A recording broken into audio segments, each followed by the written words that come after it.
مولاي صل وسلم دائما أبدا على حبيبك خير.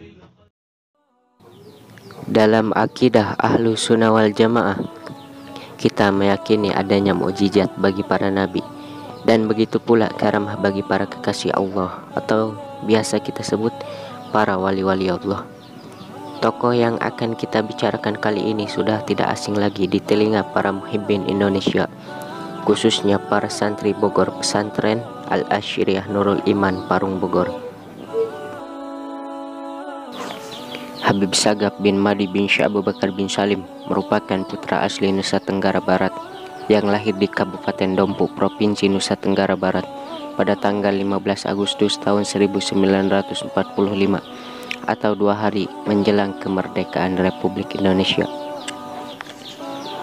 Habib Sagaf merupakan pimpinan Pondok Pesantren Al-Asyiriyah Nurul Iman Parung Bogor, sekaligus pembimbing besar kepada banyak santri untuk senantiasa cinta kepada Allah dan Rasulnya. Habib yang baik, penuh senyuman, dan tak pernah membedakan siapa saja yang beliau temui. Berikut ini adalah beberapa karomah dan keistimewaan Habib Sagaf bin Mahdi bin Syekh Abu Bakar bin Salim.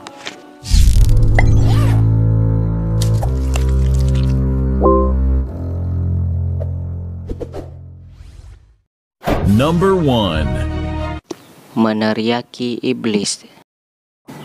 Di antara keistimewaan Habib Sagaf adalah di setiap malam setelah beliau pulang dari keliling kota untuk berceramah, beliau selalu mengontrol murid-muridnya yang sedang beristirahat tidur malam. Suatu ketika Habib Sagaf sedang berjalan menuju kediaman beliau sepulang dari asrama putra, tepatnya pada hari Selasa malam Rabu pukul 22.15 waktu Indonesia Barat tahun 2003. Datanglah seorang yang mengenakan jubah layaknya seorang ulama dan mengaku bahwa dirinya adalah Jibril. Melihat kejadian itu, Habib Sagaf berteriak dengan suara yang sangat keras seraya berkata, "Anta iblis." Kemudian sosok berjubah itu pun hilang seketika. Number 2. Terbang di atas jemaah haji. Kisah selanjutnya diceritakan oleh Syekh Ahmad Siddiq, utusan Raja Abu Dhabi, Emirat Arab. Tepatnya pada tahun 2005 ketika Raja Abu Dhabi sakit keras dan berobat ke berbagai tabib namun belum juga sembuh. Akhirnya diutuslah seorang utusan ke Indonesia untuk menemui Habib Sagaf bin Mahdi yang sudah lama dikenal oleh raja dan pemerintahan Abu Dhabi. Dengan permintaan itu, Habib Sagaf pun mengabulkan permintaannya. Setelah selesai menempati harapan raja, beliau sebelum pulang ke Indonesia, beliau menyempatkan diri untuk ziarah dan umroh kepada sang kakek, yaitu Nabi Muhammad SAW. Saat Habib Sagaf di Ka'bah, beliau hendak mencium Hajar Aswad, namun terhalang-halangi oleh kerumunan jemaah yang lain, sehingga beliau pun tidak bisa mendekat pada Hajar Aswad itu. Tiba-tiba datanglah seseorang yang tinggi besar dan meletakkan beliau di atas telapak tangannya, lalu dihadapkan ke Hajar Aswad. Syekh Ahmad Siddiq, utusan Raja Abu Dhabi, yang menyaksikan kejadian tersebut. Sang utusan itu melihat sang Habib terbang di atas jemaah haji. Number 3. Didatangi Rasulullah. Selesai melaksanakan umroh, Habib Sagaf ziarah ke makam Rasulullah.